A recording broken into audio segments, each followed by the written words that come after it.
మంచిది, ప్రార్థించుకుందాం. పరిశుద్ధుడా, మహోన్నతుడా, గొప్ప తండ్రి, మీ ఘనమైన శ్రేష్టమైన నామానికి కృతజ్ఞతాస్తుతులు స్తోత్రం చెల్లిస్తున్నాం. తొలి పలుకుల్లో తండ్రి చక్కని విషయాలు నాయన మాకు నేర్పించారు. విలువైన సంగతులు తండ్రి ప్రతిరోజు మేము అభ్యాసం చేసుకుని మా బ్రతుకు దినములన్నిటిలో తండ్రి మనం ఆ దైవ భక్తిని తండ్రి మేము సాధన చేస్తూ మమ్మల్ని మేము మా విశ్వాసాన్ని మా భక్తిని పరీక్షించుకుంటూ తండ్రి మేము ఏ విషయంలో పడిపోతున్నాము, ఏ విషయంలో బలంగా ఉన్నాము, బలహీనతలను ఎలా అధిగమించాలో అని తండ్రి నీ వాక్యము ద్వారా మాకు నేర్పించండి, బలపరచండి, స్థిరపరచండి. మీరు వాడుకునే అర్హమైన పాత్రగా మమ్ములను తీర్చిదిద్దామని నిండు మనసుతో వేడుకుంటూ వినబోతున్న నీ పిల్లలకు తండ్రి వినగల చెవును, గ్రహించగల మనసును దయచేయండి.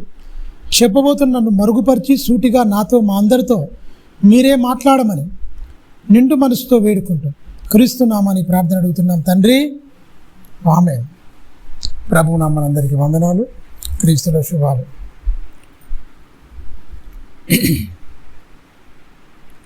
పోయిన వారం చాలా విషయాలు మనం మాట్లాడుకున్నాం. యోహాను సువార్తలోనే ఎక్కడ ఆపానో అక్కడి నుంచి వెళ్ళి మనం స్టార్ట్ చేసుకుందాం. యోహాను సువార్త 3వ అధ్యాయము 31వ వచనంలో మనం మాట్లాడుకుందాం. పైనుండి వచ్చేవాడు అందరికీ పైగా ఉన్నవాడు. భూమి నుండి వచ్చేవాడు భూసంబంధి అయి భూసంబంధమైన సంగతులను గూర్చియే మాట్లాడును. పరలోకము నుండి వచ్చేవాడు అందరికీ పైగా ఉండి తన కన్నవాడి గూర్చియు విన్నవాడిని గూర్చియు సాక్ష్యం ఇచ్చును అన్నాడు. అంటే ఏంటి? ఎవరి దగ్గర విన్నాడు, ఎవరి దగ్గర చేశాడంటే యేసుక్రీస్తుకు విలువైన సంగతి. ఎందుకంటే ఆయన పరలోక సంబంధమైంది. ఈ యోహాను మొదటి ఈ 3వ అధ్యాయం చదివితే ఇది యోహానుకు దేవుని వాక్యం వచ్చినట్టుగా మనం చూడగలం. అక్కడ 3వ వచనంలో ఉంటుంది. 3వ అధ్యాయంలో యోహాను గారికి దేవుని వాక్యం ప్రత్యక్షమైనట్లు ఆత్మ తన యుద్ధకు వచ్చినట్టు 5వ వచనం 4 నుంచి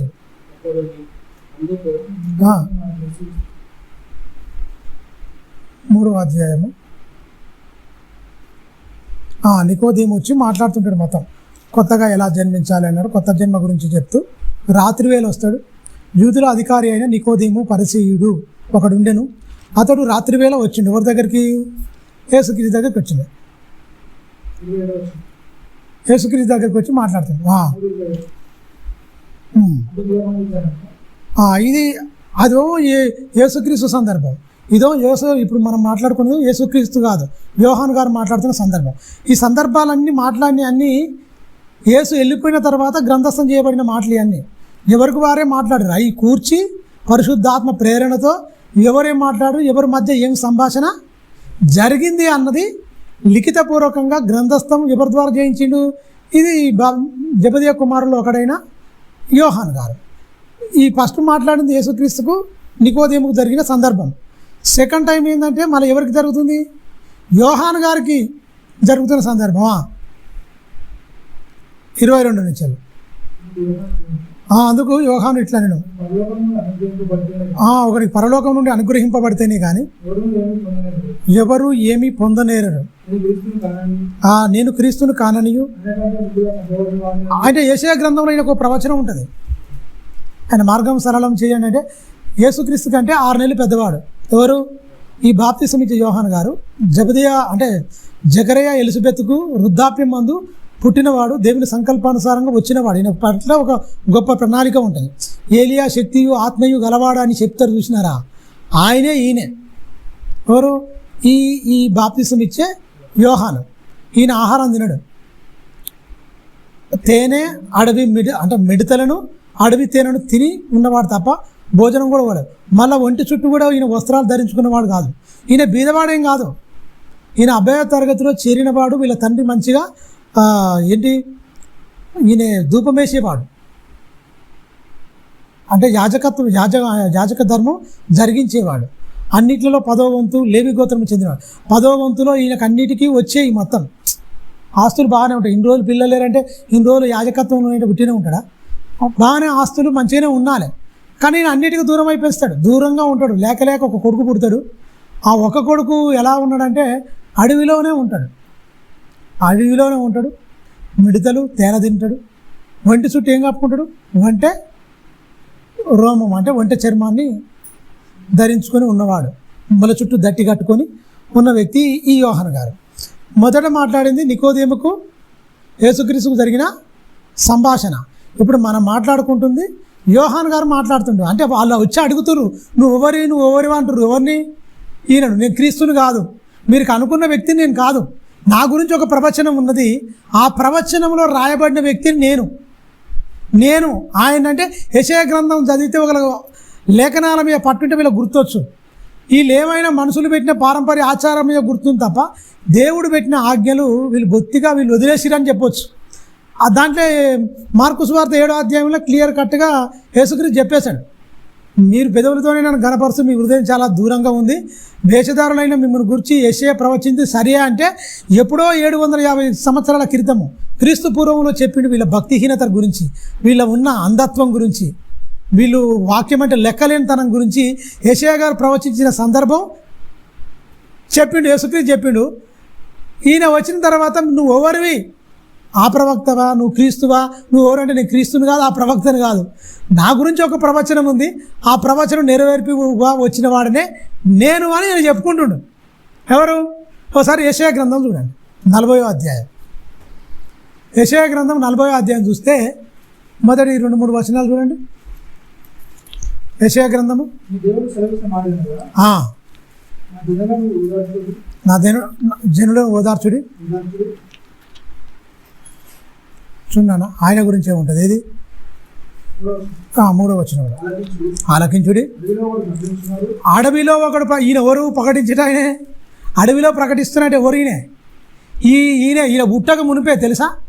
క్రీస్తు పూర్వం 750 సంవత్సరాల క్రితమే ప్రవక్త అయిన యెషయా గారు ఈయన గురించి, ఈయన ఇంకా అప్పటికి ఆనవాళ్ళు లేవు, వాళ్ళ అమ్మ నాయన లేడు, జకరే లేడు, ఎవరు లేరు, అసలు అమ్మ లేదు నాయన లేడు, ఎవరు లేరు.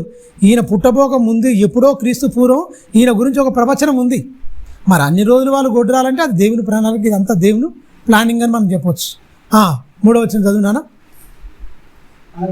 ఆలకించుడి. అడవిలో ఒకడు ప్రకటించుచున్నాడు, ఎట్లనగా అరణ్యములో యెహోవాకు మార్గము సిద్ధపరచుడి. ఎడారిలో నా దేవుని రాజ్య మార్గము సరళం చేయుడి. ప్రతి లోయను ఎత్తు చేయబడను. లోయలు ఉన్నాయి, ఎత్తు చేయబడాలి. మిట్టలన్నీ ఏమైపోవాలి? పల్లం చేయబడనా. ప్రతి పర్వతమును ప్రతి కొండను అనుచవలెను. ఆ వంకరి చక్కగాను కరకైనవి సమానముగాను ఉండవలెను. యెహోవా మహిమ బయలుపరచబడును. మీరు బాగా గమనించండి, ఇది ఎవరి గురించి ఈ ప్రవచనం? ఇప్పుడు మనం మాట్లాడుకుంటున్న ఆయన గురించే ఈ ప్రవచనం వచ్చింది. ఆ ప్రవచనాన్ని గుర్తు చేసి, నాకు ప్రవచనం ఉంది, ఆ ప్రవచనం మీరు గుర్తు చేసుకోండి. నేను క్రీస్తుని గాను, మీరు అనుకుంటున్న ఆ ప్రవక్తను కాదు. ఆ ప్రవక్త అంటే క్రీస్తే. మీ సహోదరుడు నా వంటి ఒక ప్రవక్తను పుట్టిస్తాడని మోషే గారు ప్రవచిస్తాడు. నా వంటి ప్రవక్త అంటే అర్థం ఏంటి? ఆయన ఇల్లంతట్లో నమ్మకస్తుడు, ఈయన కూడా ఇల్లంతట్లో నమ్మకస్తుడు. ఆయన సాత్వికుడు, ఇంకా మహాసాత్వికుడు ఈయన యేసుక్రీస్తు. ఆయనలో ఉన్న గుణలక్షణాలన్నీ పుణికిపుచ్చుకున్నట్టు ఒక ఆయన వస్తాడు. నా వంటి ఒక ప్రవక్త, యేసుక్రీస్తు ప్రవక్త, యేసుక్రీస్తు దైవ కుమారుడు, యేసుక్రీస్తు మనుషుడు, యేసుక్రీస్తు అపోస్తులుడు, యేసుక్రీస్తు ప్రధాన యాజకుడు. ఇన్నుంటాయి ఆయనకు. యేసుక్రీస్తు అంటే ఉట్టినే కాదు, యేసుక్రీస్తు ప్రవక్త బిరుదున్న ప్రవక్త ఉన్నది, యేసుక్రీస్తు మనిషి కుమారుడు ఉంది, యేసుక్రీస్తు ఇంకేమనుంది? దేవుని కుమారుడు ఉంది, యేసుక్రీస్తు అపోస్తులుడుగానే ఉంది. అపోస్తులు అనగా ఏంటి? పంపబడినవాడు అని అర్థం. తండ్రి చేత పంపబడిన వాడే ఈయనే. అలాగే ఇంకోటి కూడా ఉంది, ఈయన ఏంటంటే మెల్కిసెదకు క్రమములో చేరినవాడు. ఈయన అబ్రహాముకు 14వ అధ్యాయంలో రొట్టె ద్రాక్షరసము తీసుకో సుధమరాజును అక్కడ సుధమ పట్టణం అంటే వారి రాజుల దగ్గర వాళ్ళందరినీ, ఎవరిని? లోతును వాళ్ళ భార్యను చెరపట్టుకొని అదంతా పట్టుకొని పోతుంటారు. సొమ్మంతా 300 మందిని అలవర్చిన వారి ఇంట్లో ఉన్నవారిని తీసుకొని పోయి ఆ యుద్ధము చేసి వాళ్ళందరినీ ఓడించి ఆస్తులు మొత్తం పట్టుకొచ్చినప్పుడు రొట్టె ద్రాక్షరసం తీసుకొని వస్తాడు. ఆయన యేసుక్రీస్తు కాదని చెప్తారు చాలామంది. యేసుక్రీస్తు అని ఎబ్రీ పత్రికలో 7వ అధ్యాయంలో క్లారిటీ ఇస్తాడు. తల్లిదండ్రులు లేరు, వంశావళి లేదంటే మరి వంశావళి లేకుండా ఎవడు ఉంటాడు, తల్లిదండ్రులు లేకుంటే ఎవడు ఉంటాడు? నా దినము చూడాలని అబ్రహాం అనుకుంటూ నన్ను చూస్తాడంటాడు. యోహాను సువార్తలో యేసుక్రీస్తు క్లారిటీ ఇస్తాడు. ఆది కాండంలో నీకు దొరకదు అది. యేసుక్రీస్తు 8వ అధ్యాయంలో క్లారిటీ ఇస్తాడు. నా దినం చూడాలని అనుకుంటూ అబ్రహాము చూసిండే. నిండా నీకు 50 ఏళ్ళు లేవు, నువ్వు అబ్రహాం అంటే ముందడివాడు అంటే నేను ముందడివాడనే. నా దినం చూసిండు అబ్రహాం సంతోషించిండు అంటాడు. ఎప్పుడై ఆయన సంతోషించిండంటే ఆది కాండం 14వ అధ్యాయంలో ఆయన వస్తాడు. రొట్టె ద్రాక్షరసం తీసుకొని వచ్చి నాకు ప్రత్యక్షమవుతాడు, తీస్తాడు. ఆ దశమాంసములు ఇచ్చింది అబ్రహాముకు. అబ్రహాము యేసుక్రీస్తుకే ఇస్తాడు. ఆయన ఎవరికి? యేసుక్రీస్తుకు. అదంతా దేవుని ప్రణాళిక. అవన్నీ ఉన్నాయి. అంటే ఇవన్నీ నామాలు కలవాడు ప్రధాన యాజకుడు, ప్రవక్త. ఆ ప్రవక్త అన్న ఈయనే. నా వంటి ప్రవక్త అని మోసే చెప్పినవాడుగా ఆయన గురించి చెప్తారు. మెస్సయ్య అన్నాడు. మెస్సయ్య వస్తాడన్నాడు. యెషయా గారు ఎన్నోసార్లు ప్రవచించారు. ఈ దొంగలందరూ ఎవడు సరిగా ఎదురు చూడలే, లేఖనాలను అధ్యయనం చేయలే. బెత్లెహేములో పుడతాడన్నాడు. ఓ ప్రవచనం ఉంది. ఎలా పుడతాడు, ఎక్కడ ఉంది, ఏంటి? కన్యకవరని ఎంక్వైరీ చేసుకోరా? ఒక బండ గుర్తు పెట్టిండు కన్యకాని. ఎన్నో మాటలు చెప్పారు, వాళ్ళు అర్థం చేసుకోలేదు. కానీ ఈయన కూడా నా గురించి కూడా ఒక ప్రవచనం తెలుసా? నేను క్రీస్తుని కాను. ఈయన ఎవరైనా నేర్చుకుని నేను క్రీస్తుని కాను. చదువున్నాను. నేను క్రీస్తుని కాననియు ఆయన కంటే ముందుగా పంపబడిన వాడననియు చెప్పినట్లు మీరు నాకు సాక్షులు. ఏమంటుండు? పెళ్లి కుమార్తె గలవాడు పెళ్లి కుమారుడు అయితే చూడండి, పెళ్లి కుమారుడు స్వరము వినే స్నేహితుడు ఆ పెళ్లి కుమారుడు స్వరము విని మింకులు సంతోషించును. ఫస్ట్ విన్నది ఎవరికైనా? ఎవరు విన్నారు? ఈయనే, యోహాన్ గారే విన్నాడు. తెలుసా? ఆయన గుర్తు బాప్తిసం ఇచ్చింది ఆయనే. ఆయన స్వరం విన్నది, ఆయన గురించి మొత్తం విన్నది ఎవరు? ఈయనే. మిక్కిలి సంతోషించింది ఎవరు? యోహాన్ గారే సంతోషించాడు, మిక్కిలి సంతోషించాడు. నేను ఆయన కాదని మంచి క్లారిటీ ఇస్తుండే. యేసుక్రీస్తు గురించి విన్నాడు. చెరసాల్లో పోవడానికి కొంచెం అనుమానం వస్తుంది. నువ్వే ఆయనవేనా, లేకపోతే వేరొకరిని గురించి మేము ఎదురు చూడాలంటే నా గురించి అభ్యంతర పడకూడదు నా గురించి ఖచ్చితంగా అన్న దాని మీద ఆయన చెప్తాడు. ఖచ్చితంగా చెప్పిన తర్వాత నేనే ఆయన. గుడ్డివారు చూస్తున్నారు, కుంటివారు నడుస్తున్నారు, మూగవారు మాట్లాడుతున్నారు. ఈ సంగతి పోయి చెప్పు. ఆల్రెడీ ప్రవచించిండు, యెషయా గారు ప్రవచించిండు. ఆ ప్రవచన సారం ఈయనకి ఇరికి ఆల్రెడీ. నేనే ఆయనని ఆయన గ్రహిస్తాడు. అప్పుడన్నా పో అని చెప్తాడు. శిష్యులను పంపిస్తాడు. వాళ్ళు వచ్చి ఈయనకు శిష్యులు అవుతారు. యోహాను శిష్యులు యేసుక్రీస్తు శిష్యులు అవుతారు. ఇద్దరు వచ్చి ఎంబడిస్తారు, ఈయనని ఫాలో అవుతారు. మీరు గమనించండి. లేఖన సారాంశము చాలా జాగ్రత్తగా మనం ఆలోచిస్తే, ఇగో ఈయన ఇక్కడ చెప్పింది, ఇక్కడ 30 మళ్ళీ ఈయనే. నేను పైనుండి వచ్చివాడను, అందరికీ పైగా ఉన్నవాడను, భూమి నుండి వచ్చివాడు, భూసంబంధి అయినవాడు. భూసంబంధమైన సంగతుల గురించి మాట్లాడతాడు. పరలోకం నుండి వచ్చివాడు అందరికీ పైగా ఉన్నవాడై అతడు కన్నవాటిని గురించి విన్నవాటిని గురించి సాక్ష్యం ఇచ్చును. ఆయన సాక్ష్యము ఎవడును బాగా గమనించాడు. ఆయన సాక్ష్యము యేసుక్రీస్తు సాక్ష్యం కూడా అంగీకరించిరా? నేను దేవుడి దగ్గర నుంచి వచ్చిన వాడను, దేవుని పంపగా వచ్చిన వాడు, దేవుడిని అని చెప్పిండు ఆయన. దేవుడిని అని చెప్పుకుండా ఆయన నమ్మిర్రా? నమ్మలేదు. అబ్రహాం కంటే ముందడి వాడిని నమ్మలేదు ఈ దరిద్రుడు. నేను అబద్ధమాడను, నేను సత్యవంతుడు, సత్యమును గురించి సాక్ష్యం ఇచ్చుటకు నేను వచ్చి తినంటాడు. నేను ఒంటరిగా లేను, నేను నా తండ్రి, నా గురించి సాక్ష్యం ఇచ్చేవారు వేరే ఒకరు గలడు అంటాడు. పంపినవాడే సాక్ష్యం ఇచ్చాడు, తండ్రి ఇచ్చిండు. అనేకమైన సందర్భాలు చెప్పిండు. కింది వచ్చిన కన్నవాటిని గురించి విన్నవాటిని గురించి సాక్ష్యం ఇచ్చుతున్నాను. ఆయనను ఆయన సాక్ష్యము ఎవడు అంగీకరింపలేదు. ఆయన సాక్ష్యమును అంగీకరించువాడు దేవుడు సత్యవంతుడనియు మాటకు ముద్ర వేసి ఉన్నాడు.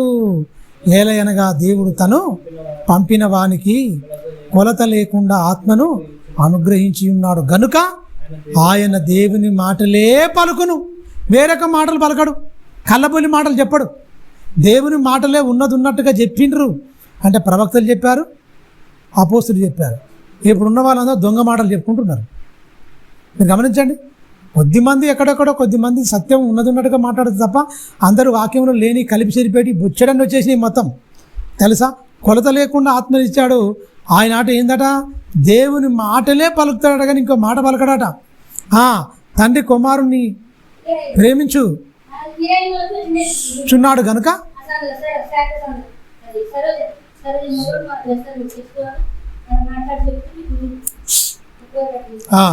33వ వచనం చూడు. ఆయన సాక్ష్యము అంగీకరించిన వాడు ఎవడు లేడు. ఆయన సత్యవంతుడని ఆయన మాటకు ముద్ర వేసి ఉన్నాడు. ఏలయనగా దేవుడు తన పంపిన వానికి కొలత లేకుండా ఆత్మను అనుగ్రహించి ఉన్నాడు గనుక ఆయన దేవుని మాటలే పలుకును అని చెప్తూ తండ్రి కుమారుణ్ణి ప్రేమించుచున్నాడు గనుక ఆయన చేతికి సమస్తమును అప్పగించి ఉన్నాడు. అప్పగించే అర్హత ఎవరికున్నది? పొందే అర్హత అప్పగించాడు తండ్రి, కానీ దాన్ని పొందుకునే అర్హత క్రీస్తుకున్నదండి. ఎవరికి లేదు తెలుసా? అందుకనే భూమి మీద సర్వాధికారము మనిషి కుమారుడికి ఇవ్వబడి ఉంది. దాన్ని పెడుతందుకు నా ప్రాణం ఎవడు తీసుకోడు. దాన్ని పెడుతందుకు నాకు అధికారం కలదు, తిరిగి దాన్ని మళ్ళీ తీసుకోవడానికి నాకు అధికారం కలదు అని అన్నాడు ఆయనే. చాలామంది లేదు ఆయన భయపడ్డాడు, చాలా ఇదైపోయిండు అని రకరకాలుగా అంటారు. కాదు, ఆయన ముందే చెప్పాడు, నా అంతటా నేనే ప్రాణం, నా గొర్రెల కోసం నేనేం చేస్తా? ప్రాణం పెడతా అన్నాడు ఆయనే. జీతగాడు పారిపోతాడు, యజమాని అన్నవాడు ఏం చేస్తాడు? తన గొర్రెల కోసం తన ప్రాణము పెడతాడు అని చెప్పిండు. పెట్టిండా లేదా? పెడతాడు, చచ్చిపోతాను ముందే చెప్పిండు ఆయన ఖచ్చితంగా అని చెప్తూ 36వ వచనం చూడండి. కుమారుని అందు విశ్వాసం ఉంచువాడు ఎవడో వాడు నిత్య జీవం గలవాడు. కుమారుడికి విధేయుడు కానివాడు విధేయుడు కానివాడి వాడు జీవము చూడడు, కానీ దేవుని ఉగ్రత వాని మీద నిలుచును. మీరు గమనించండి, విధేయత వేరు, అవిధేయత వేరు. అవిధేయత అంటే అర్థం ఏంటి? వ్యతిరేకం. అంటే ఆ మాటలు వాడు పట్టించుకోడు. బైబిల్లో ఎన్నో మాటలు ఉన్నాయి. ఈ మాటలన్నీ మనం పాటిస్తేనే పరలోకం అని మనకు ఖచ్చితంగా వాక్యం సెలవిస్తుంది. ఒకసారి చూడండి 15వ అధ్యాయం. అదే యోహాను సువార్త 15వ అధ్యాయం చూడండి. 15వ అధ్యాయము 19వ వచనం నుంచి వెళ్ళి చాలా జాగ్రత్తగా మనం ఆలోచన చేద్దాం. ఆయన చెప్తుండు, ఎవరు? యేసుక్రీస్తేనండి. ఆయన ఎందుకు ఇన్నిసార్లు లోక సంబంధులు, పోయిన వారం కూడా అదే అనుకున్నాం, లోక సంబంధులు ఎందుకు ఈ మాటలు అంటున్నాడు? 19, 15, 19 నుంచి వెళ్ళి 18 నుంచి చదువుకున్నాడా? 18 నుంచి వెళ్ళి లోకమును మిమ్మల్ని ద్వేషించిన మీకంటే ముందుగా నన్ను ద్వేషించిందని మీరు. మరి మనం ఎందుకు ఏడతాం? వాడు ఇట్లా వాడు అట్లా ఎందుకండి? యేసుక్రీస్తు చెప్పిండా లేదా? లోకులు ఏం చేస్తారట? సన్మానిస్తారు, మీకు పురస్కరిస్తారని చెప్పిండా? సన్మానాలు సత్కారం ఉంటాయని ఏమనలే. మిమ్మల్ని ద్వేషించారు, అసలు మీకంటే ముందుగా నన్ను ద్వేషించారని మీరు జ్ఞాపకం తెచ్చుకోండి. మిమ్మల్ని ద్వేషించినందుకు మీరు ఆశ్చర్యపడకండి. మీరు ద్వేషిస్తున్నారు, లోకం మిమ్మల్ని ద్వేషిస్తుందంటే మీరు కరెక్ట్ నా మార్గంలో ఉన్నట్టు. మీరు లోకాన్ని స్నేహిస్తురంటే మీ విశ్వాసం మంచిది కాదు, మీరు ఎక్కడో దెబ్బతిన్నట్టే మీ విశ్వాసం. క్లియర్ కట్ యేసుక్రీస్తు చెప్తుండండి. మీరు లోకము మిమ్మల్ని ద్వేషిస్తుందని మీరు ఆశ్చర్యపడకండి, మీకంటే ముందు నన్ను ద్వేషించింది. ఎందుకు ద్వేషించింది? యేసుక్రీస్తు చెడుతనం అంటే ఆయన మొత్తం ఇదైపోయాడు. చెడు ఓర్చుకోలేకపోయాడు, తట్టుకోలేకపోయాడు, పాపాన్ని చూసి ఓర్చుకోలేకపోయాడు. ఖండించ డైరెక్ట్ అటాక్ ఇచ్చేసిండు మొత్తం. వేషధారులారా, శాస్త్రులారా, పరిచయులారా, తప్పును మొత్తం తెగ నరికేసిండు. ఎవరు? యేసుక్రీస్తు. తప్పు నచ్చదండి, ముక్కుసూటి మనిషి, యథార్థవాది, లోక విరోధి అన్నట్టుగా యేసుక్రీస్తు యథార్థంగా చెప్తారండి. ఏదైనా మొహమాటం, మీ బోధకుడు ఏంటి? మొహమాటం లేనివాడిగా, అధికారం గలవాడిగా, మొహమాటం లేనివాడిగా బోధించుతున్నావా అంటారు ఈ దొంగలందరూ వచ్చి. మళ్ళా ఎవరిని? యేసుక్రీస్తునే అధికారం గలవాడిగా బోధించిందంటే. అవును, బోధలో అధికారం ఉంటుంది, అడక తిన్నట్టు ఎందుకు ఉంటుంది? అమ్మ అమ్మ అమ్మ అమ్మ నమ్ము ఇవి అనుకుంటాయి. ప్రకటించడమే మన బాధ్యత, ఒప్పించడం, ఆకర్షించడం ఆయన పని. ఆయన చేసే పని నువ్వెందుకు చేయాలి? నీ పని నువ్వు చేయి, ఆయన పని ఆయన చేస్తాడు, అంతే. ప్రకటించడమే నీ బాధ్యత. ఆకర్షించడం, నీతిని గురించి, పాపమును గురించి, తీర్పును గురించి ఒప్పింపే పని ఎవరిది? నీది నాదా? ఆయనది. ఆయన పని నువ్వు చేస్తావు ఎందుకు? ఆయన పని ఆయన చేయి, నీ పని నువ్వు చేస్తావు అంతే. ఇలా చెప్తే నువ్వు కూడా పాపాన్ని ఆశ్రయించుకొని ఉన్నామనుకో, అప్పుడు లోకానికి నువ్వు వ్యతిరేకం అయిపోతావు. లోకులు నిన్ను నిందిస్తారు. వాళ్ళతో నువ్వు సమ్మతించినవు అనుకో. రోమపత్రికలు చెప్తారు లాస్ట్ మొదటి అధ్యాయంలోనే 28లో లాస్ట్, అంటే 31లో చెప్తారు లాస్ట్. వాళ్ళతో నువ్వు సంతోషిస్తావు, వాళ్ళు ఏమైతే ఇచ్చేస్తారో వాళ్ళతో సమ్మతిస్తావు, సంతోషిస్తావు. వాళ్ళు చేసే చెడ్డ పనులు అన్నిటికీ నువ్వు ఆనందిస్తూ సంతోషిస్తావు అంటాడు. అలాంటి వాడికి నిందల అవమానాలు రావమ్మా? రావు. ఒకసారి చూడు లాస్ట్ వచ్చిన చూడన్నా రోమపత్రికలో లాస్ట్. మళ్ళీ ఇక్కడికి వద్దాం, ఆ మాట మంచిగా ఉంటుంది, దీనికి కరెక్ట్గా మనకు ఉంటుంది. మొదటి అధ్యాయంలో 31 వచ్చిన చూద్దాం. 31, 32 లాస్ట్ వచ్చినాలు 31, 32 ఉంటాయి. బాగా గమనించి, మాట తప్పువారు అనురాగరహితులను నిర్ధరులై ఉండిరి. ఇటు కార్యములు అంటే అన్ని మాట తప్పి అన్ని తప్పుడు విధానంలో ఉండేవారు తోని వీళ్ళు స్నేహం చేస్తారట. మాట తప్పువారు అని చెప్పిండు. అనురాగ రైతులు అంటుండు. నిర్ధరులై ఉన్నారు. ఇట్టి కార్యములు అభ్యసించువారు. ఎట్టి కార్యములు? పనికి మాలిన అభ్యసించు వారితో సమ్మతిస్తారట వీళ్ళు. ఇట్టి కార్యములను అభ్యసించువారు ఏమంటాడు? మరణమునకు. అదే మరణము బాహ్య సంబంధమైందా, ఆత్మ సంబంధమైందా? అది మరణం అనేది మంచోనికి వస్తుంది, చెడ్డోనికి వస్తుంది. ఈ మరణం గురించి కాదు. మీరు గమనించండి, వారు మరణానికి తగినవారు. వాళ్ళు ఎలాగూ పోతారా నాయన? ఆయుడితో అభ్యాసం నువ్వెందుకు చేస్తున్నావు? ఈ చెడ్డ కార్యములని చేస్తురు. ఆ కార్యములు అభ్యసించే వారితో మీరెందుకు సమ్మతిస్తురు? మీరెందుకు మంచిదని మీరు కలుపుతురు, మాట కలుపుతురు. అట్టి కార్యములను అభ్యసించే వారితో అభ్యసించేవారు మరణముకు తగినవారు అను దేవుని న్యాయ విధిని వారు బావుగా ఎరిగి ఉండి వాటిని చేయుచున్నారు. ఇది మాత్రమే కాక, బాగా గమనించండి, అన్ని తెలుసట. వాటిని అభ్యసించు వారితో సంతోషించుచు. అంటే వీళ్ళెవరు? వీళ్ళకి ఏ ద్వేషం ఉండదు, ఏ నిందలు ఉండవు, అవమానాలు ఉండవు. ఎందుకు? నువ్వు వాళ్ళతోనే కలిసిపోతివి. ఇక నీకు ఎక్కడ సపరేట్ తనం ఉంది? ఎవరికి వస్తాయి నిందలు, అవమానాలు? ఎవరికి వస్తాయండి? ముక్కుసూటిగా తప్పు చేస్తున్నావు, ఇది రైట్ కాదు, ఇది తప్పు అని ముఖం ముంగడు చెప్పేటోడు శత్రువు అయిపోతాడు. వాళ్ళు చెప్తుంటే నువ్వు సమ్మతిస్తూ పర్లేదు అంటే ఇంకా నీకు ఇంకేముంటుంది? అందరూ నీకు స్నేహితులే అవుతారు. యేసుక్రీస్తు అదే చెప్తాడు. మీరు లోకం మిమ్మల్ని ద్వేషించిందంటే మీరు ధన్యులు, మీరు మంచోళ్ళు. మిమ్మల్ని పొగుడుతురంటే మీ విశ్వాసం మంచిది కాదని అర్థం. మీరు ఆయన చెప్పిన మార్గంలో మనం లేవు, మనం విశ్వాస భ్రష్టులమని అర్థం. నిజం. అదే చెప్తుడు.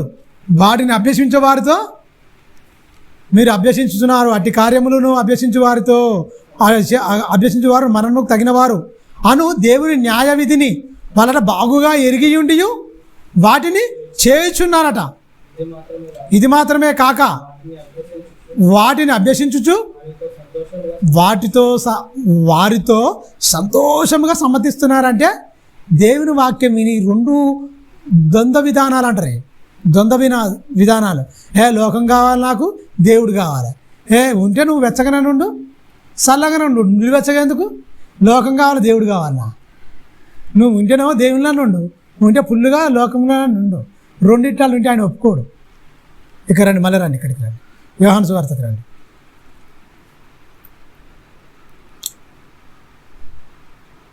18వ వచనం చదువుతున్నాం. లోకము మిమ్మల్ని ద్వేషించిన ఎడల మీకంటే ముందుగా నన్ను ద్వేషించిందని మీరు ఎరుగుదురు. మీరు లోక సంబంధులైన ఎడల లోకము తమ వారిని ఎంత మంచిగా చెప్తాడు, స్నేహిస్తుంది ఆ లోకం. అలాగంటే మనం ఎవరికి సువార్త ప్రకటించాం అనకండి. అది వేరు, ఇది వేరు. వాటిని అసహించుకుంటూనే నీ మంచితనాన్ని, నీ ప్రేమను వారికి కనపరచాలి. అర్థమైందా? వాళ్ళతో నువ్వు సంపాదించే, వాళ్ళు చేసే పనికి మాలిన పనులకు ఏమాత్రం సమ్మతించకూడదు మనం. అయినా వారిని మనం, వాళ్ళు చేస్తున్న చెడుతనాన్ని, వాళ్ళలో ఉన్న చెడుతనాన్ని, భ్రష్టత్వాన్ని ద్వేషించాలి. వాళ్ళని ఏం చేయాలి? ప్రేమించాలి. మనిషిని ఏం చేసిండు యేసుక్రీస్తు? మనిషిని ప్రేమించిండు, మనిషిలో ఉన్న పాపాన్ని ద్వేషించిండు. ఆ స్థాయిలో ఉండాలి నీ భక్తి, నా భక్తి. ఆయనతో కలిసిపోవడం కాదు. వాళ్ళతో ఉండేవడం కాదు. క్లియర్ కట్గా చెప్తున్నా అదే.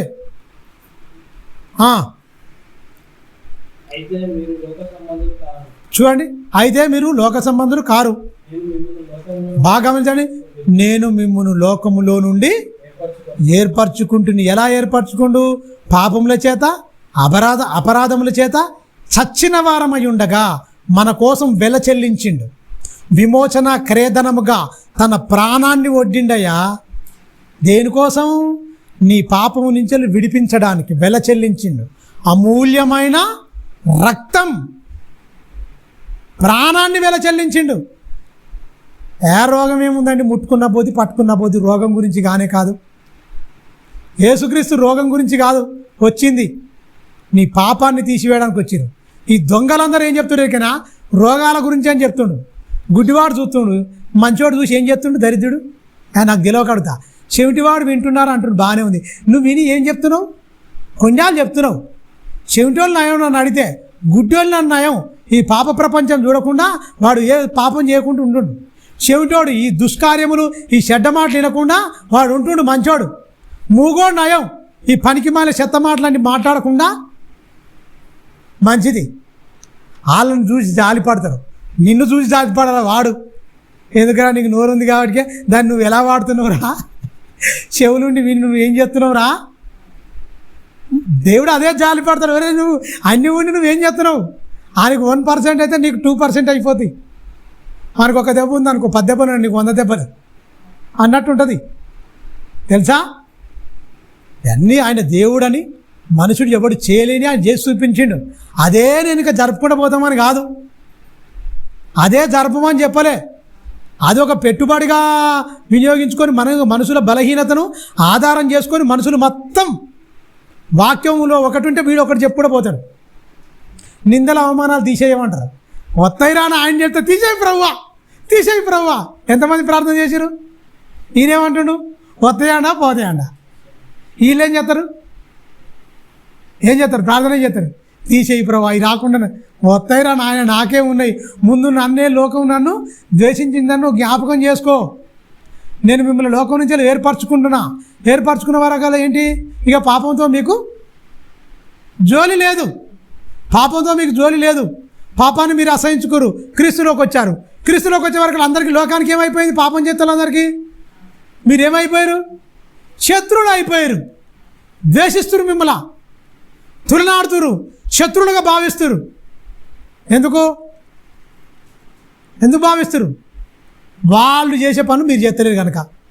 తాగుతాడు వాడు, బాగా తాగుతాడు. నువ్వు తాగుతావా? అడిపడితమైన నువ్వు వాడవు. నీతి సూత్రములకు కట్టుబడి ఉండవు.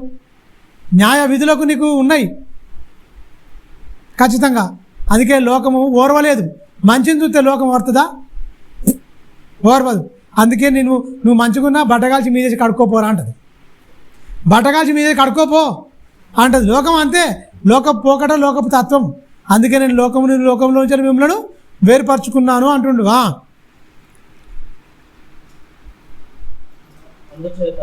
అందుచేత చూడండి, అందుచేత లోకము మిమ్ములను ద్వేషించుచున్నది. చాలు, మీరు గమనించండి. లోకము మిమ్మును ద్వేషిస్తుంది అని చెప్తుండు.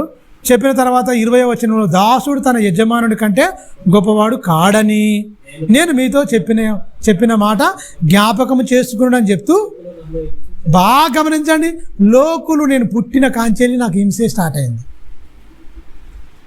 భూమి మీద యేసుక్రీస్తు భూమి మీద తల్లి మరియ గర్భం నుంచి వెళ్ళి వచ్చిన కాంచెల్లి ఆయనకి ఏమైనా సుఖం ఉందా? ఉందా? మనకున్నాయి సుఖాలు. యేసుకు సుఖమే లేదు. కష్టాలు, కన్నీళ్ళు దిగమింగిందండి. కన్నీళ్ళే ఆయనకు అన్నపానములు అయినాయి. కడుపు నిండా తిండి లేదు. తెలుసా? సంపన్న కుటుంబంలో, గొప్ప ధనిక కుటుంబంలో ఏం పుట్లే. ఏనాడు తింటే ఏనాడు చేసుకుంటే ఆనాడు ఫుడ్ అంతే. వచ్చేది ఆస్తుపాస్తులు లేవు. ఎందుకంటే లేదు అని మనకు రుజువైంది. ఆయన పుట్టినప్పుడు 8వ దినమున ఆయన శుద్ధి చేసుకునే దినముల దగ్గర పోయినప్పుడు ఏం తీసుకుపోతారు? ప్రకృతి మీద ఉన్న పక్షులను తీసుకొని పోతారు. పిల్లలు తీసుకుపోతారు. మరి మంచిగా ఉంటే ఏదైనా బలి ఇవ్వచ్చుగా. ఒక గొర్రె పిల్లను, మేక పిల్లను, ఒక లేక దూడను ఇవ్వచ్చు. ఆ సామర్థ్యం లేదు ఆయనకు. కటిక దరిద్రంలో ఉన్నాడు ఆయన, తెలుసా? మరి తల్లిదండ్రులు కటిక దరిద్రంలో ఉన్నారు, ఏమీ లేదు, సంపన్న కుటుంబంలో కాదు. మనం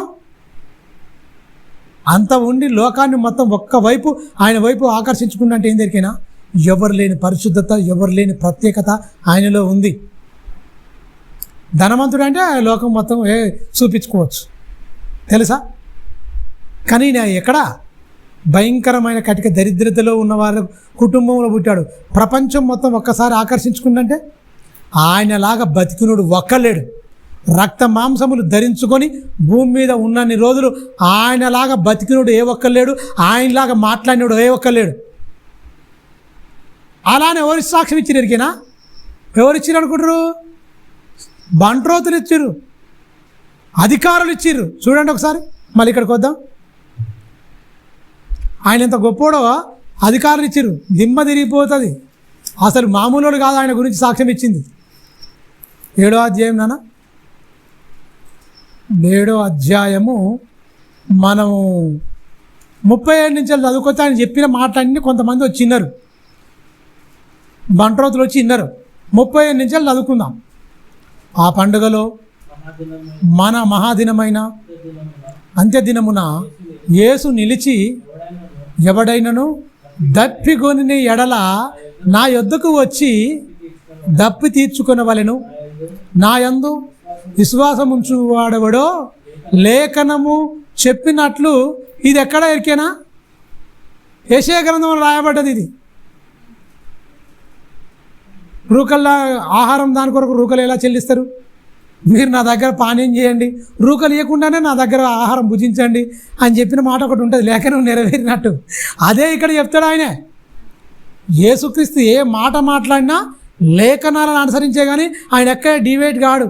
అక్కడ పోతా, ఇక్కడ పోతా, వీళ్ళందరూ రకరకాల దాంట్లోకి పోతురు, ఎక్కడెక్కడికో పోయి చెప్పుతురు వాక్యాన్ని. అల్ల చూపి తిల్ల చూపిస్తాను, ఇవన్నీ వేస్ట్ మాటలండి. లేఖనాలనే ఎత్తి చూపిస్తాడు, లేఖనాలలో ఆయన గురించి రాయబడ్డట్టే. చూడండి, నా యందు విశ్వాసం ఉంచువాడు ఎవడో లేఖనము చెప్పినట్లు వాని కడుపులో జీవ జలబు నదులు పారునని బిగ్గరగా చెప్పాను. నా యందు, తన యందు విశ్వాసం ఉంచువారు పొందబోవు ఆత్మను గూర్చియు ఆయన ఈ మాటలు చెప్పాను.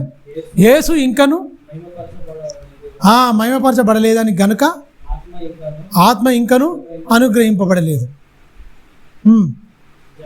జనసమూహమును ఆ జనసమూహము కొందరు ఈ మాటలు విని, చూడండి, కొందరు అంటారు ఆ ప్రవక్తే అంటే మోషే గారు చెప్పిన ప్రవక్త, ఆ ప్రవక్తే అని అనిది. మరికొందరు ఈయన క్రీస్తే అనిది. మరికొందరు బాగా గమనించండి, క్రీస్తు గలిలయ నుండి వచ్చునా, క్రీస్తు దావీదు సంతానములో పుట్టి దావీదు ఉండిన బెత్లెహేము గ్రామములో వచ్చునని లేఖనం. ఇది కూడా లేఖనం చెప్పింది, నిజమే. గలిలయ నుండి ఏదన్నా నజరేత్ అనే ప్రాంతంలో ఉంటాడు, అక్కడ ఏది మంచిది రాదు, అక్కడ మంచిగా లేరు, మీరు గమనించండి. కానీ అక్కడి నుంచి వెళ్ళి వచ్చునా, అలా కాదు కదా. దావీదు వంశంలో ఉన్నవారెవరు? దావీదు వంశంలో ఎవరండి ఉన్నది? యోసేపు. పెళ్ళి ఎవరు చేసుకుంటూ? మరియమ్మని చేసుకుంటు కదా. మరి దావీదు కుమారుడుగా పిలువబడ్డాడుగా యోసేపు, దావీదు వంశం నుంచి వెళ్ళి వచ్చినవాడే కదా.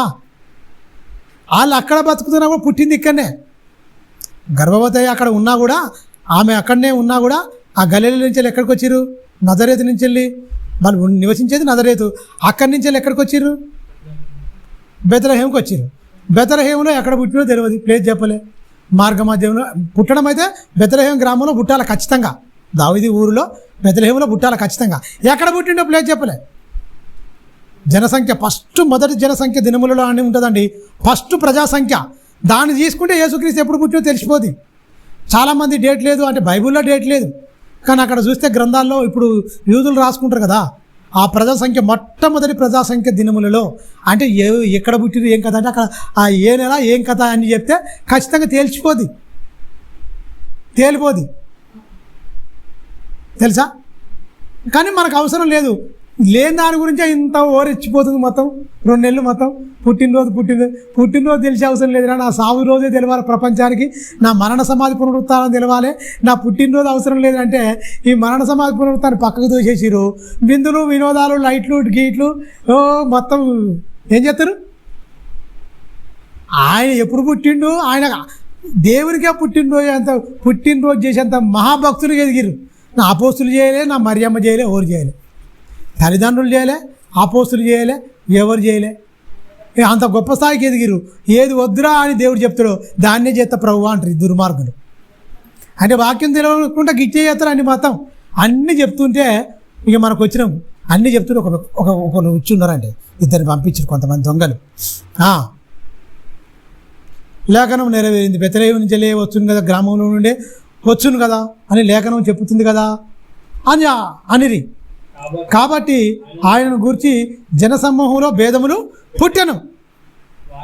వారిలో కొందరు ఆయన పట్టుకున్న దలిసిరి, ఎవడును ఆయనను పట్టుకోలేదు. బాగా గమనించండి. ఇక్కడ చూడండి, ఇవన్నీ చూస్తుంటే వాళ్ళు వచ్చి నిశ్చితంగా పరిశీలిస్తుండు. లోకానికి కావాల్సిన మాటలు చెప్తుండా, చెడిపోయే మాటలు చెప్తుండా, సమాజాన్ని ఉద్ధరించే మాటలు చెప్తుండా. బాగా విన్నరండి. విన్న తర్వాత ఆ బంట్రోతులు ఏమంటారు చూడండి. ఆ బంట్రోతులు ప్రధాన యాజకుల యొద్దకు వచ్చి పరిచయుల యొద్దకు వచ్చినప్పుడు వారు ఎందుకు మీరు ఆయనను తీసుకొని రాలేదని ఆయన్ని అడగగా, ఆ బంట్రోతులు బాగా గమనించండి. ఆ మనుషుడు మాట్లాడినట్లు ఎవడును ఎన్నడును, ఎందుకు ఆయన ప్రతిదీ లేఖనాలను ఉటంకించి మాట్లాడుతుండు, ప్రతిదీ మంచి మాటలు చెప్తుండు ఖచ్చితంగా. మరి ఏంది ఆయన చెప్తున్న మాటల్లో తప్పేం లేదు. తప్పుగా ఏమైనా మాట్లాడి మనుషుల్ని ఏమైనా ప్రభుత్వం మీదకి తిరుగుబాటుదారిగా, విప్లవకారుడుగా తిరుగుబాటుదారిగా ఏదైనా ప్రజలను రెచ్చగొట్టే మాటలు చెప్తే పట్టుకొత్తందుకు న్యాయం ఉంటుంది. మరి ఆయన మనుషులను సంస్కరించే మాటలు చెప్తుండు, లేఖనాల గురించి చెప్తున్నాడు, గొప్పగా చెప్తుండు. ఆయన ఎలా పట్టుకోవాలి?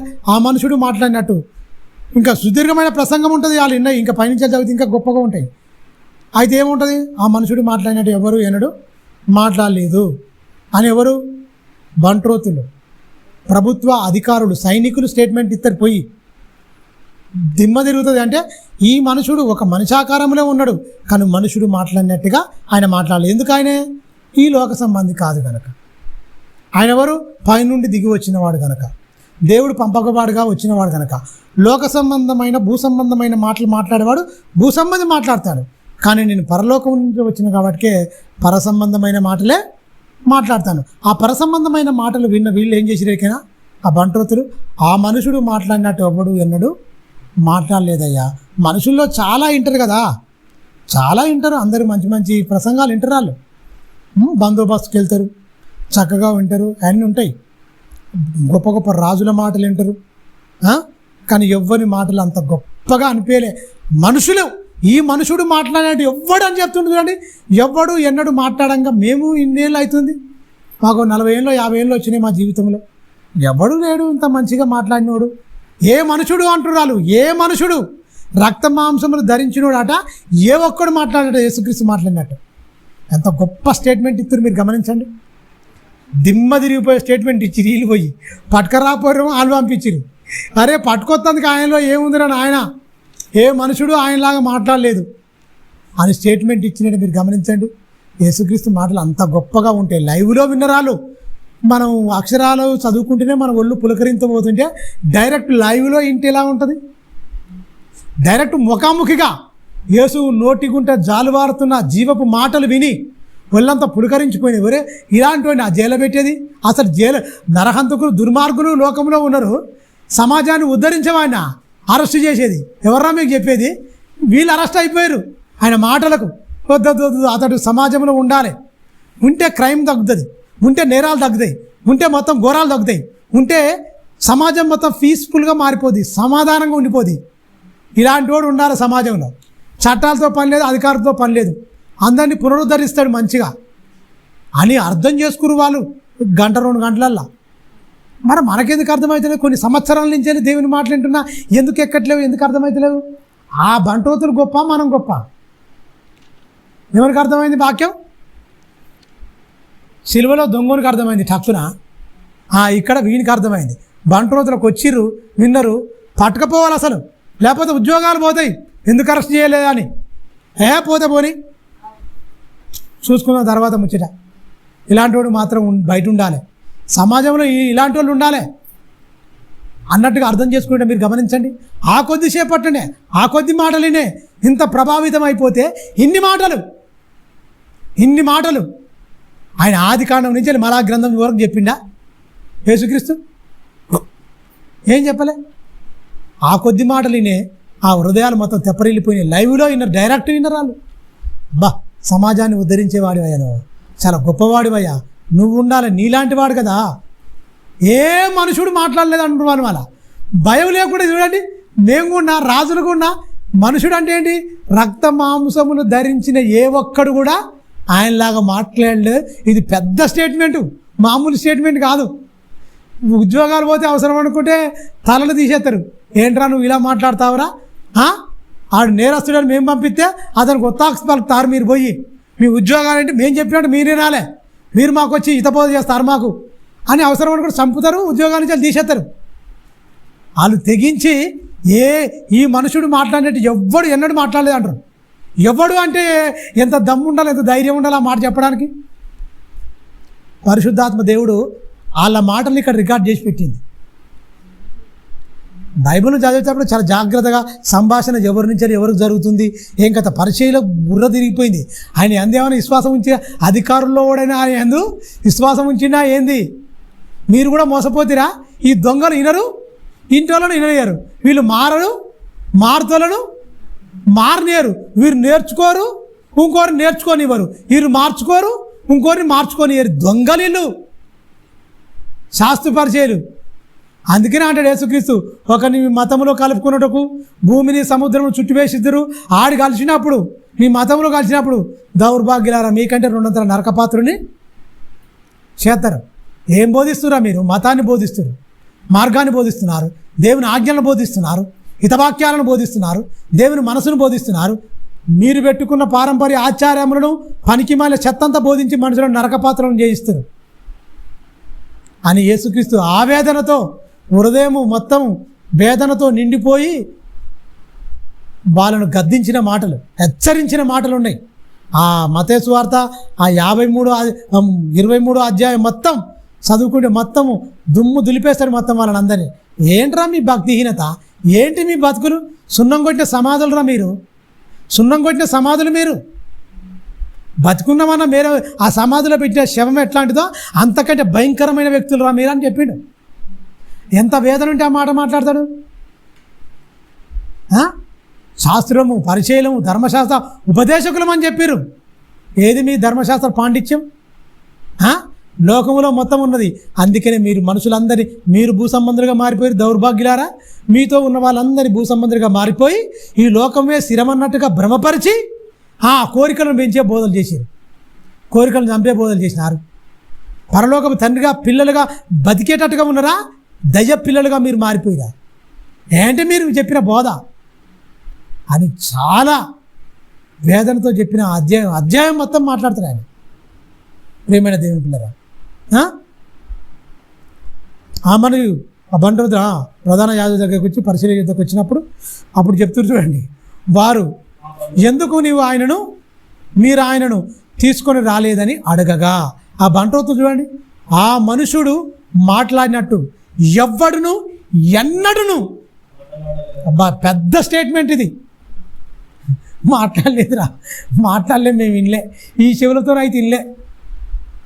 ఆయన సమాజంలో ఉండవలసిన వాడు.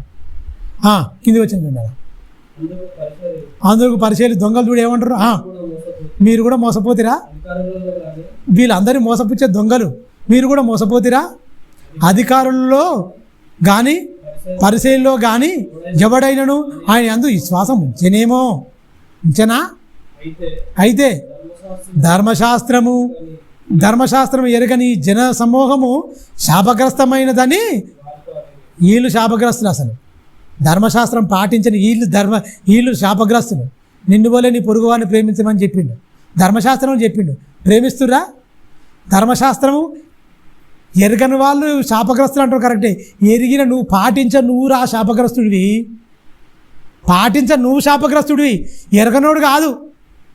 ఆయనకి తెలియకనే ధర్మశాస్త్రం, ఆయనకి ఏమని పాటించాలి చెప్పు? మన మాట ఇప్పుడు ఎరిగినోడు పాటించకపోతే శాపగ్రస్తుడా? మొత్తమే ఎరగనోడు పాటించకపోతే శాపగ్రస్తుడా? ధర్మశాస్త్రంలో ఏముంది? తెలియనప్పుడు వాడు ఏం పాటిస్తాడండి? తెలియని వాడు శాపగ్రస్తుడు కాదు. ధర్మశాస్త్రం తెలియని ఈ జనసమూహం మొత్తం శాపగ్రస్తమైందని శాపాలు పెడుతుంది దుర్మార్గులు. ధర్మశాస్త్రం ఎరిగి నువ్వు ధర్మశాస్త్రం ఏం పాటించడం? ధర్మశాస్త్రం ఎరిగి నువ్వు నువ్వే పెద్ద శాపగ్రస్తుడివి తెలుసా? అది బైబిల్ చెప్తున్న సందర్భం. ప్రియమైన దేవుని పిల్లరా, ఇక్కడికి వచ్చేయండి. అదేనో దానికి రండి.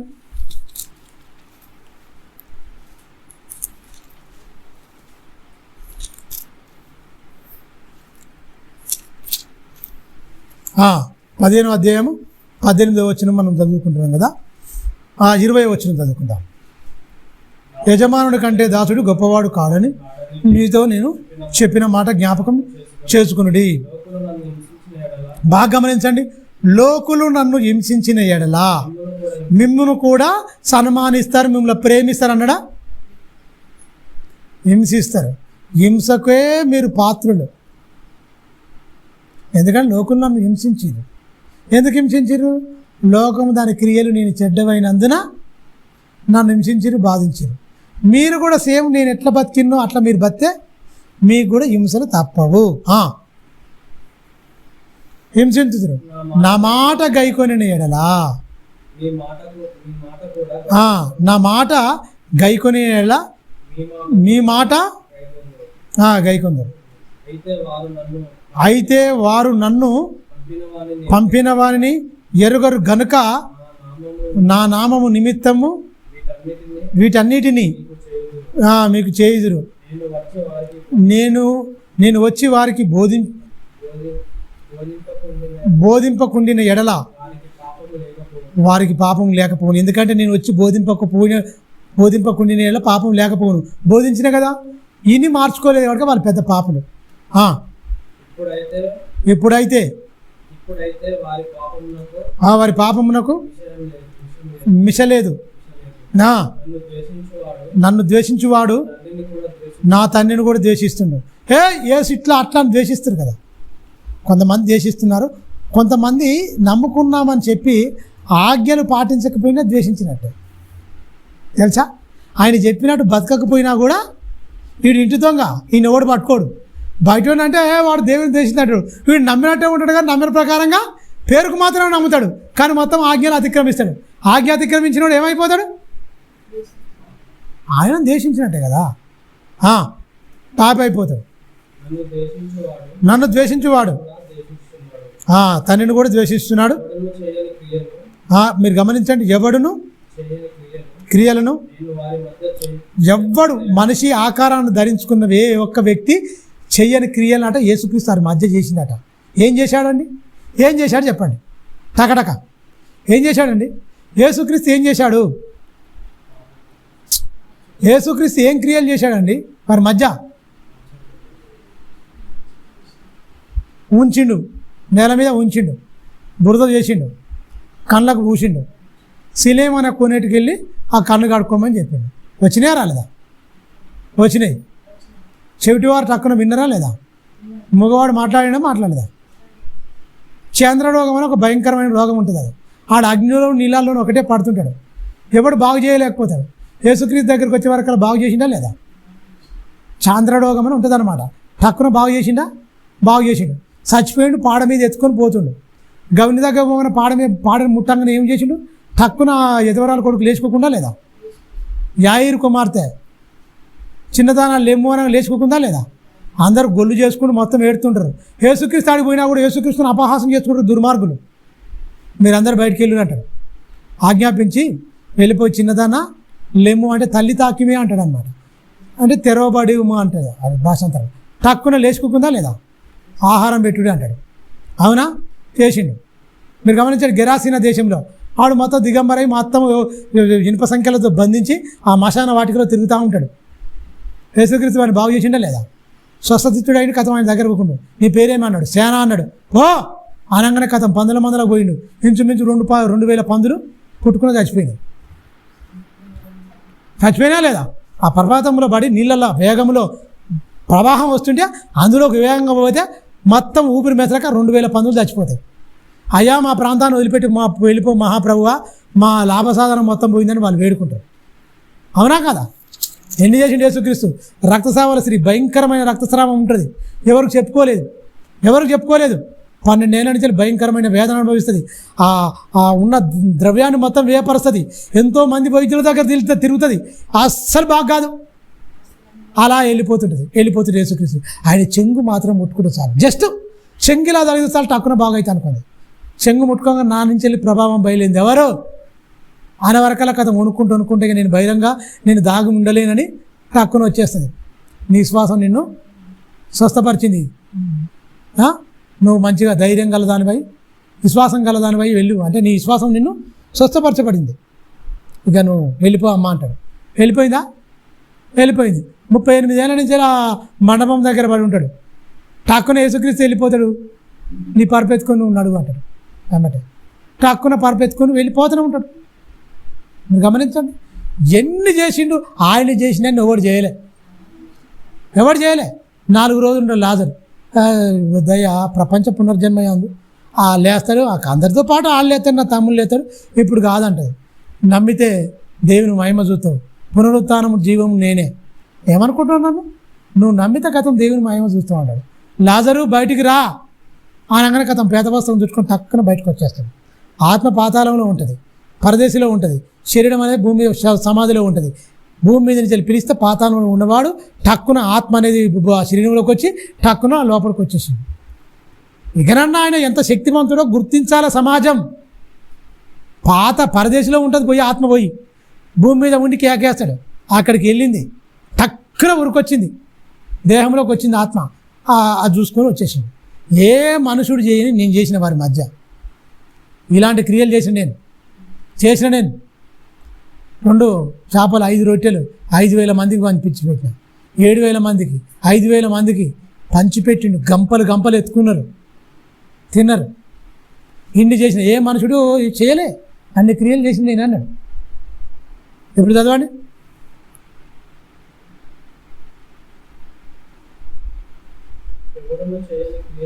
ఎవడు చేయని క్రియలు నేను వారి మధ్య చేసిన ఎడల చేయకుండిన ఎడల వానికి పాపం లేకపోను.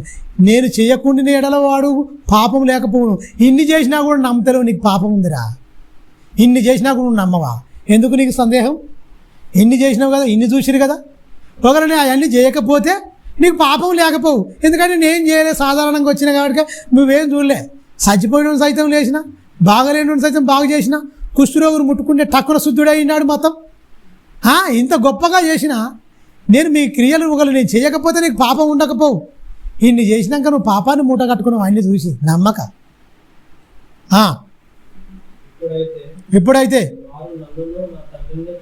ఇప్పుడైతే వారు నన్ను నా తండ్రిని చూచి ద్వేషించుచున్నారు. అయితే నన్ను ఏం చేస్తున్నారు? నిరేతకముగా నన్ను ద్వేషించుచున్నారు. చూడండి, అని వారి ధర్మశాస్త్రములలో రాయబడిన వాక్యము నెరవేరినట్లు ఇలాగు జరిగాను. నిజమేనండి, ద్వేషించారు. ధర్మశాస్త్రంలో ఏమన్నారు? అందరూ ఏలికలందరూ ఏకీభవిస్తారు ఖచ్చితంగా. తన పరిశుద్ధుడికి అంటే వ్యతిరేకంగా ఉంటారు అని చెప్పిండా. కీర్తన గ్రంథం 2వ అధ్యాయం మొత్తం ఆయన గురించే ఉన్నది. మొత్తం ఆయన్ని వ్యతిరేకిస్తారు, ఆయన ముద్దు పెట్టుకోరు, ఆయన అన్ని ఇబ్బందులు పెడతారని చెప్పిండు. అది నెరవేరిపోయింది.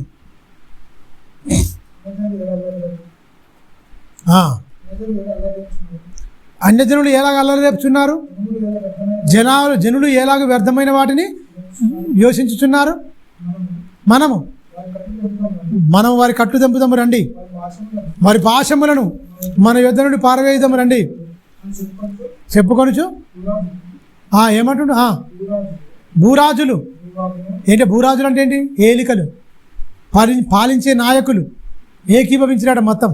ఇప్పుడు కూడా కదా, అప్పుడు కాదు, ఇప్పుడు కూడా ఏకీభవించే క్రైస్తవ్యాన్ని లేకుండా చేద్దాం, వద్ద అవసరం లేదు రకరకాలుగా అంటారు. ఆయన ఏంటయ్యా బాబు, ఆయన ఒక మునికోల. యేసుక్రీస్తు అనేట ఆయన ఎవరు?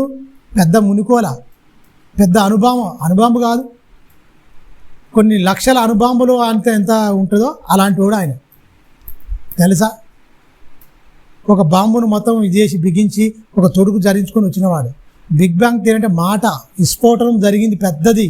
బిగ్ బ్యాంగ్ థియరీ అంటారు దాన్నే.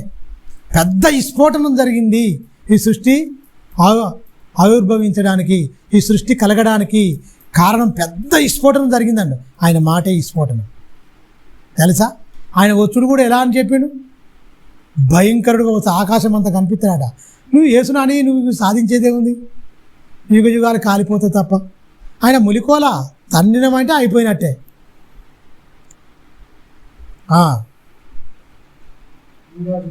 భూరాజులు యెహోవాకును అతనికి అభిషక్తిని కంటే యేసుక్రీస్తుకును విరోధముగా నిలబడుచున్నారు.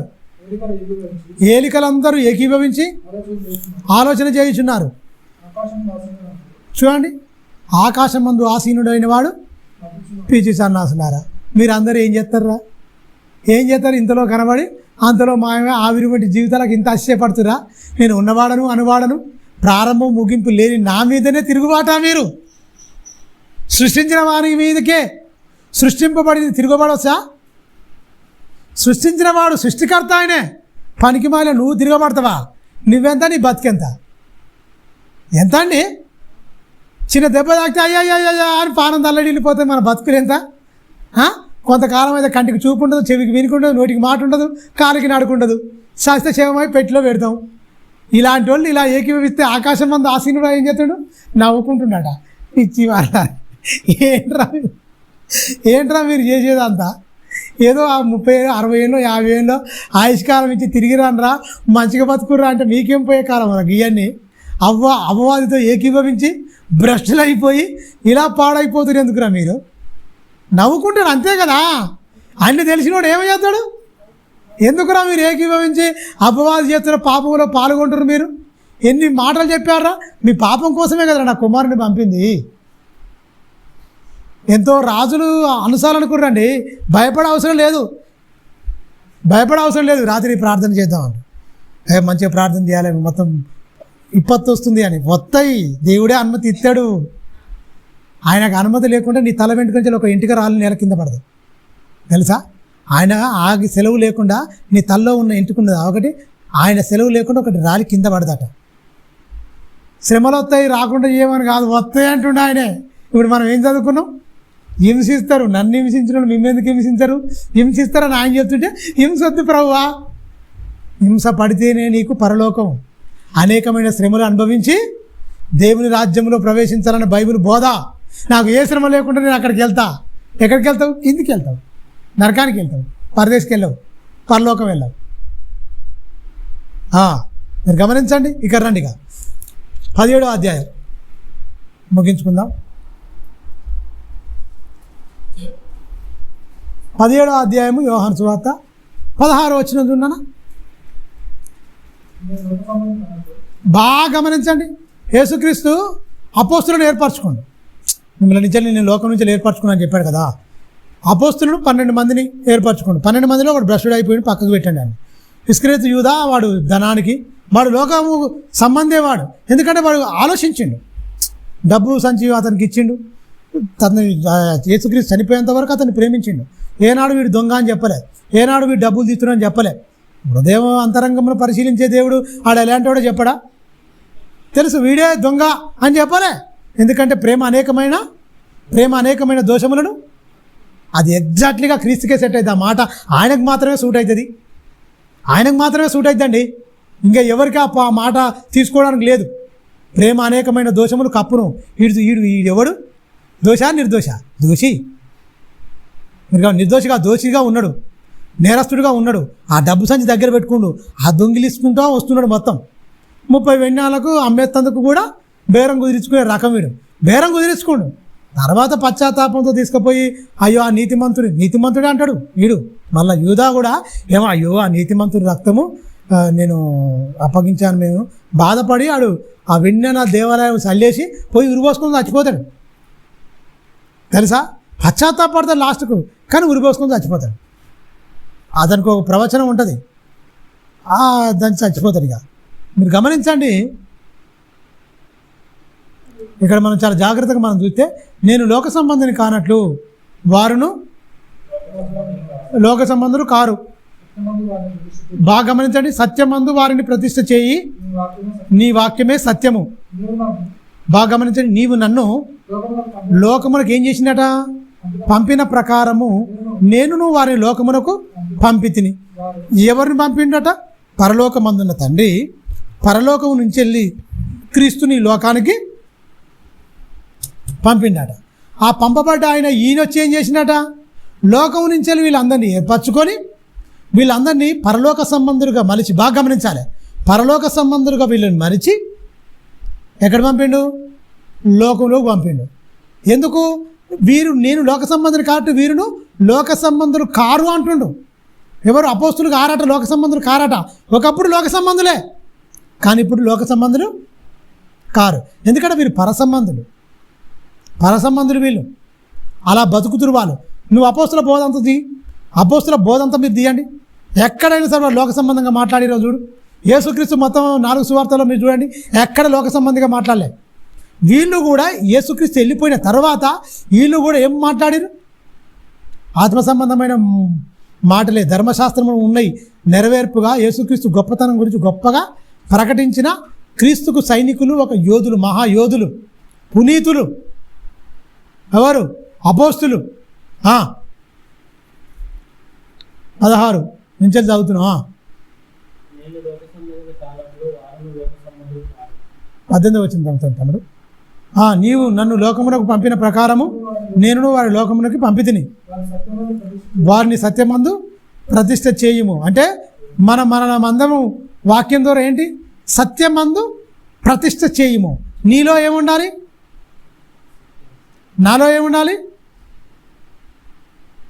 మనం ప్రతిష్ఠింపబడ్డ వాళ్ళమేనా కాదా? ఎప్పుడు ప్రతిష్ఠింపబడ్డ వాళ్ళం? బాప్టిజం ద్వారా ఆయనను సొంత రక్షకుడుగా నువ్వు ఒప్పుకొని ప్రతిష్ఠ చేసుకొని వచ్చినావు. మరి ప్రతిష్ఠ చేసుకున్న వాళ్ళు అబద్ధం ఆడొచ్చా? అబద్ధం ఆడితే లోక సంబంధులు, అబద్ధం ఆడకుంటుంటే రాజ్య సంబంధులు, పరలోక సంబంధులు. కింది వచ్చినావు. 19 సత్యమందు వారిని ప్రతిష్ఠ చేయుము, ప్రతిష్ఠింపబడినట్లు వారి కొరకు నేను వారికి ఏం చేసినట? తను ప్రతిష్ఠించుకుంటాట. అంటే ఎలా? తనను తాను ఎలా చూపించుకుంటాట? యేసుక్రీస్తులో గింత కూడా వాళ్ళు కనిపించుకోలేదండి. అందుకని యేసుక్రీస్తు ఒక గొప్ప మాట ప్రపంచానికే సవాల్ వేసింది. ఏమన్నా ఎక్కడికైనా నాలో పాపం ఉందని మీలో ఎవడైనా చూపించగలడా? స్థాపించగలడా? చెప్తారా? ఎవడని చెప్తాడా?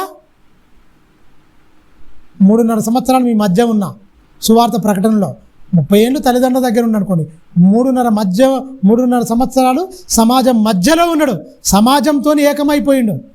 ఆయనలో గింత కూడా కనుగొనలే. తెలుసా? నాలో పాపం ఉందని మీలో ఎవడు స్థాపింపగలడు? చూపిస్తాడా అని చెప్పినా కింది వచ్చిన ప్రతిష్ఠించుకుంటాడు, తను ప్రతిష్ఠించుకున్నాడు. మరియు నీవు నన్ను పంపితివనియు లోకము నమ్మునట్లు తండ్రి నాయందు నీవును నీయందును నేనును ఉన్నలాగున వారును మన యందు ఏకమై ఉండవలనని వారి కొరకు మాత్రము నేను ప్రార్థించుట లేదు. వారు ఈ వాక్యం వలన నా యందు విశ్వాసం ఉంచు వారందరూ ఏకమై ఉండవలనని వారి కొరకును. ఈ ప్రార్థనకు న్యాయం జరిగిందంటారా అండి? చెప్పండి. యేసు ఏమన్నాడు? నమ్మిన వాళ్ళందరూ ఏమై ఉండాలట? డినామినేషన్లుగా ముక్కలైపోయారు. ఆయన ఏమంటుడు? నాయందు నువ్వును నీయందు నేనును మనయందు వారును ఏమై ఉండాలట? ఏకమై ఉండాలి. తండ్రి కుమారుని యందు తండ్రి ఏకమై ఎలాగుండో మనం కూడా ఎవరితో ఏకమై ఉండాలట?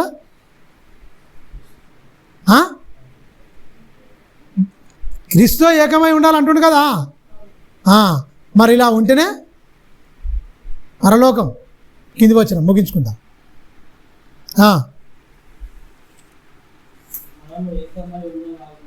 మనము ఏకమై ఉండలాగున వారిను ఏకమై నమ్మిన వాళ్ళందరూ, నాకు శిష్యులు అనబడే వాళ్ళందరూ, నన్ను దేవుని కుమారుడుగా లేకపోతే నేనే మెస్సయ్యను, పంపగా వచ్చిన వాడును, దేవుని కుమారుడను అని నమ్మిన వారందరూ ఏం చేయాలట? ఆయన శరీరాన్ని, ఆయన రక్తాన్ని త్రాగే వాళ్ళందరూ వారిను ఏకమై ఉండవలననియు నీవు నాకు అనుగ్రహించిన మహిమను నేను వారికి ఇచ్చి తిని తండ్రి, నేను వారి యందు నేనును నా యందు నీవును ఉండునట్లు ఉండుట వలన వారు, బాగా గమనించండి, సంపూర్ణులుగా నువ్వు చేయబడాలి అంటే వాళ్ళతో మనం ఏకమైపోవాలి. లేకపోతే మనం సంపూర్ణం అస్సలు కాలేం. అసంపూర్ణమైన జీవితాలకు సంపూర్ణత ఇచ్చేది వాళ్ళే.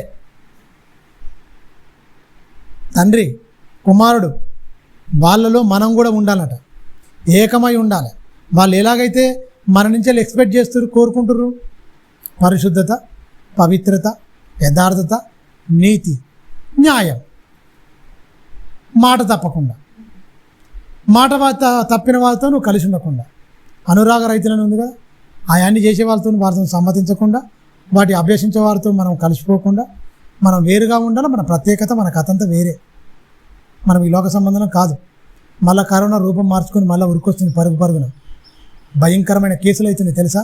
ప్రభుత్వం భయపడుతుందని, జనాలు భయపడతాని ఆ హెల్త్ బుట్టన్ అనేది రిలీజ్ చేస్తలేదు. దొంగలు జాగ్రత్త చెప్పాలిగా. ఖచ్చితంగా చచ్చిపోతారండి. ఊపిరితిత్తులకు వచ్చిందట అది, దానికి మందులే పాలేదు. ఊపిరితిత్తులకు వచ్చింది, పీల్చుకోకుండా పుట్టుకునే వాళ్ళు చచ్చిపోతారు. అందువల్ల నీకు ఎన్ని మందులున్నా ఏం చేసినా ఆయన సెలవు లేకుండా ముద్దాహారం తినుట అసాధ్యం. ప్రసంగి 2:25 ఉంటుంది. ఆయన సెలవు లేకుండా ముద్ద తిని బతికేవాడు అసాధ్యం. అది ఎవరికి సాధ్యమైంది అంటాడు. అందువల్ల భయభక్తులు కలిగి నీతి అందు మనం సాధన చేస్తూ మంచిగా బ్రతుకుతూ పరలోకం వైపే మన పరుగు, ప్రతి అడుగు మన అడుగు పరలోకం వైపే ఉండాలి. లోకం అంటే హింసలు వస్తాయండి, హింసలు రావద్దని ప్రార్థన చేయకండి. ఆయనలాగా బతితే ఆయనకి ఎన్ని వస్తాయి, నీకు అన్ని వస్తాయి. జిరాక్స్. అందుకే పౌలు గారు చెప్తారు చూసిరా, నేను క్రీస్తుని పూలు నడిచిన ప్రకారం మీరు నన్ను పూలు నడుచుకోండి. పౌలు గారు ఏం సుఖం పొంది